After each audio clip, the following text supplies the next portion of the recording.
You are standing in New York, 1840. You have nothing.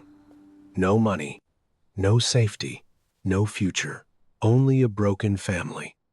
And a father they call Devil Bill, a professional con artist. At this level, you are not a businessman.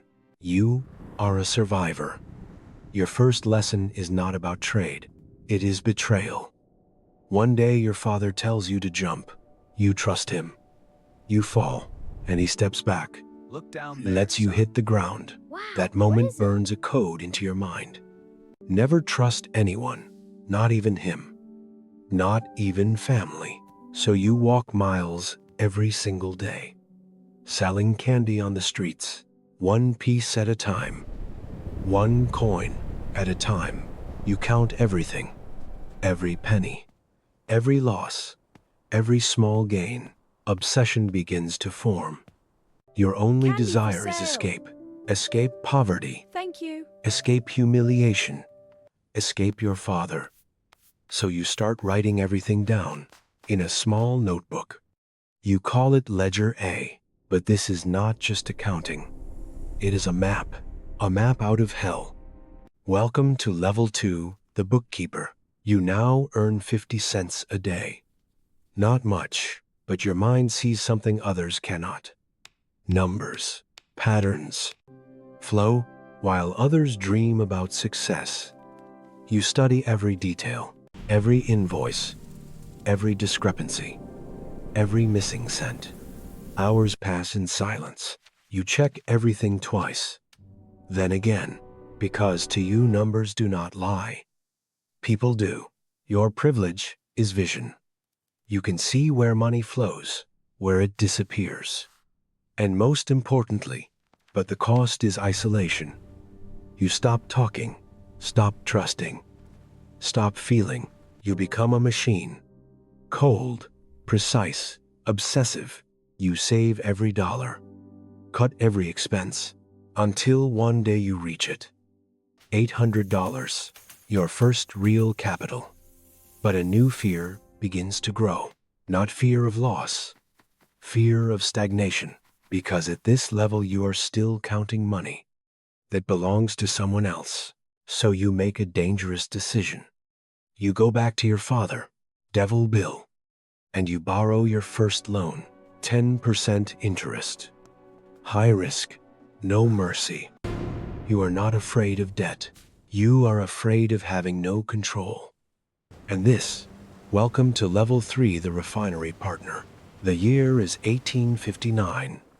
Oil explodes into the world. A new gold rush. Black gold. You leave the food business behind and step into chaos. At this level, you are a refinery partner. Not a trader, not a clerk. A player in a dangerous game where others see mud. You see light, kerosene. Fuel that pushes back the darkness. Cities begin to glow at night. And you know, this is the future. But the industry is madness, a wild frontier. Drunken operators, exploding wells, fires lighting the sky. No rules, no order, only risk and opportunity. Then comes the moment that changes everything. An internal auction, a silent room, tension in the air. You make your move. $72,500, an impossible number for that time. The room goes quiet. You are not just bidding. You are taking control. You buy out your own partner. Debt piles up instantly. The risk is crushing. But you do not hesitate, because you understand something others don't. Ownership is power, and control is everything. From this moment on, no one stands in your way. Welcome to Level 4, the efficiency master. You now own the refinery. But something bothers you. The world is wasting everything. At this level, you apply the logic of Ledger A to every drop of oil. Nothing is ignored. Nothing is wasted. Your privilege is extreme optimization. While others dump waste into rivers, you refine it. Lubricants, paraffin wax, byproducts turned into profit. You do not buy barrels. You make them. You do not pay suppliers.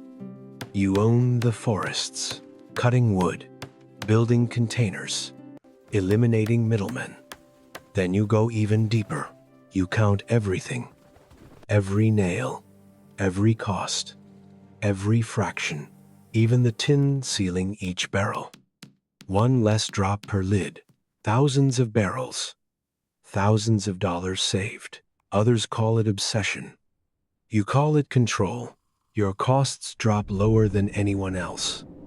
Your prices follow: cheaper oil, bigger market, faster growth. But the cost is harsh. You demand perfection. From workers, from systems, from yourself.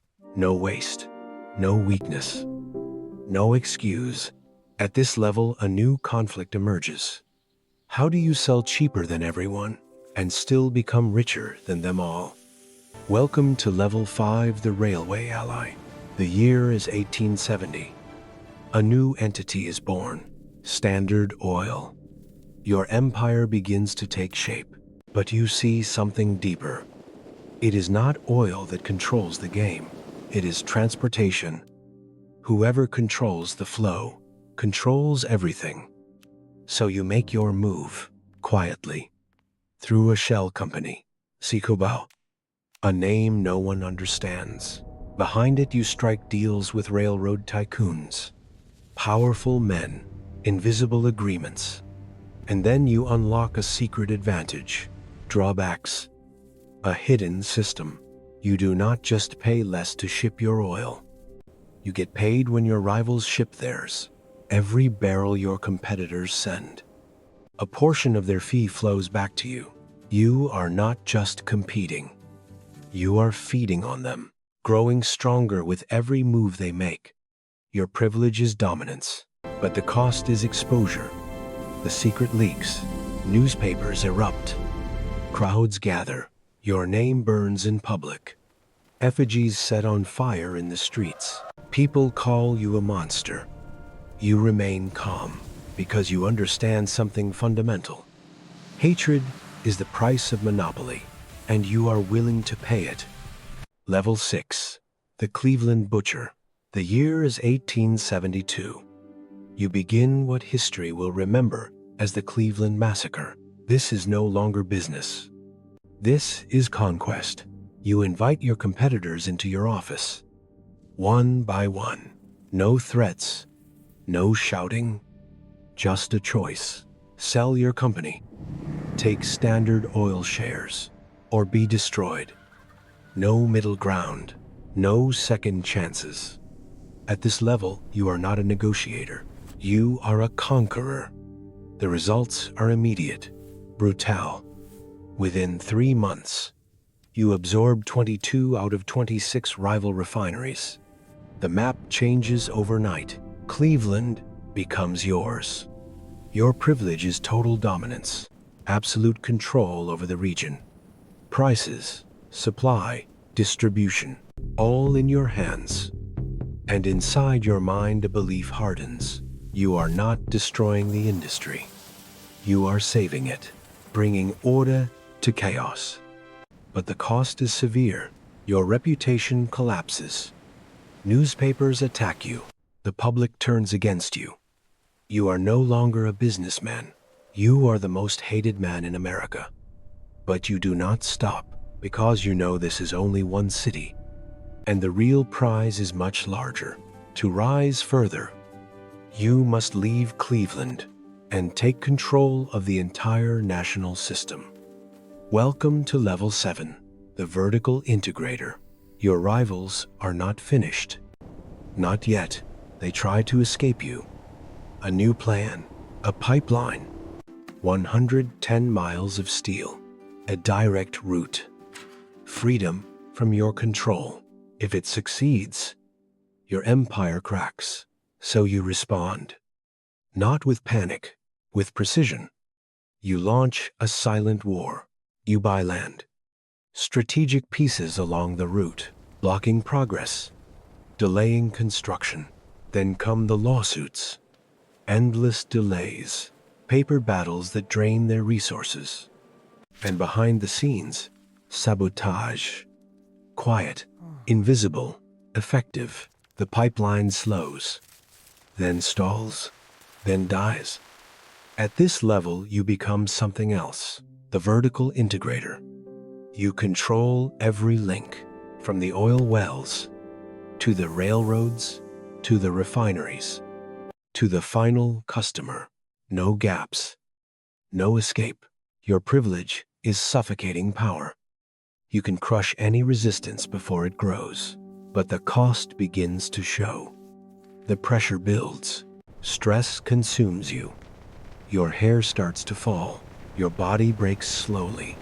But you keep going, because by 1879, the result is undeniable. 90% of the global oil market is under your control.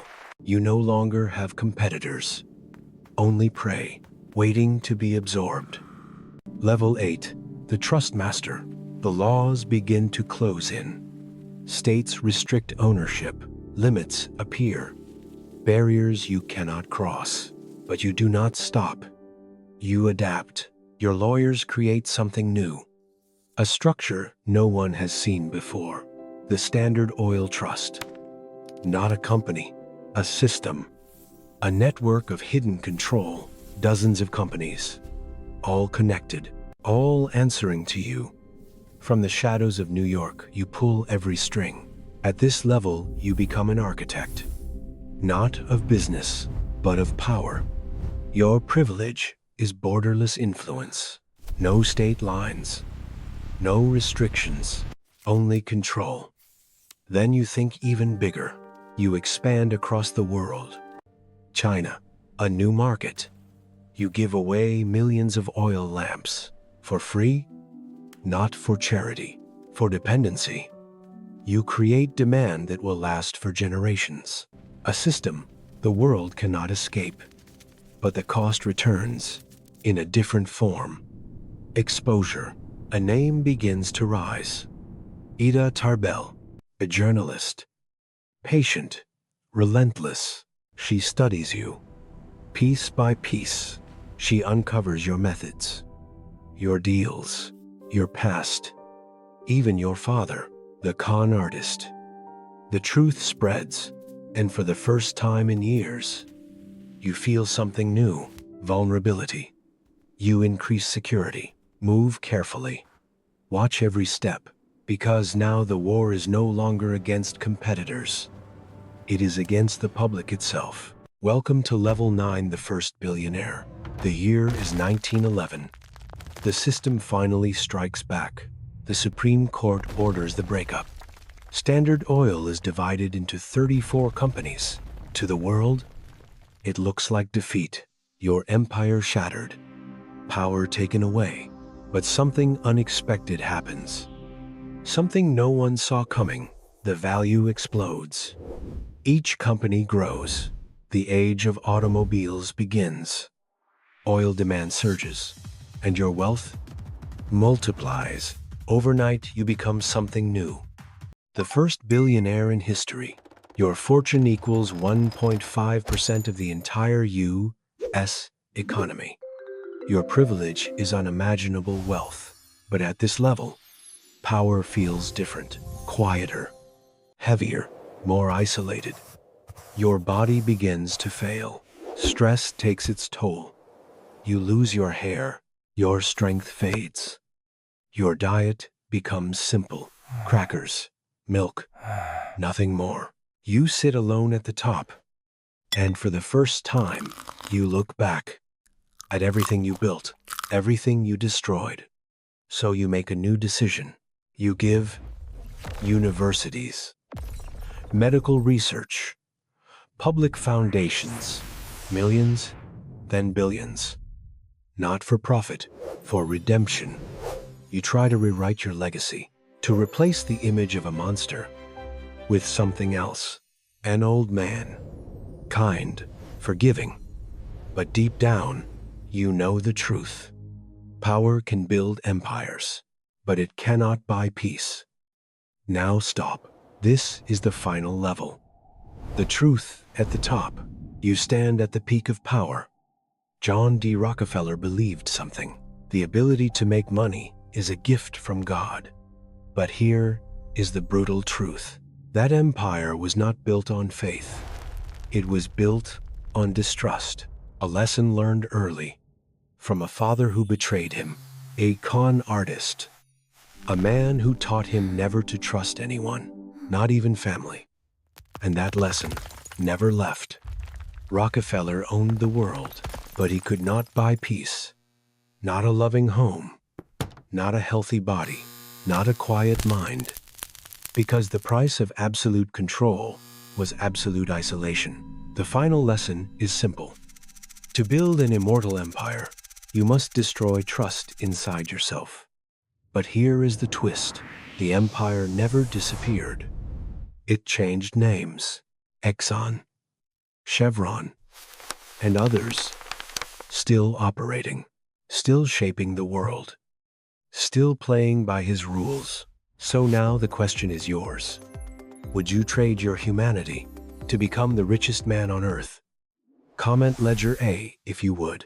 And if you want to uncover more hidden systems of power, subscribe, because this journey is far from over. I will see you at the next level.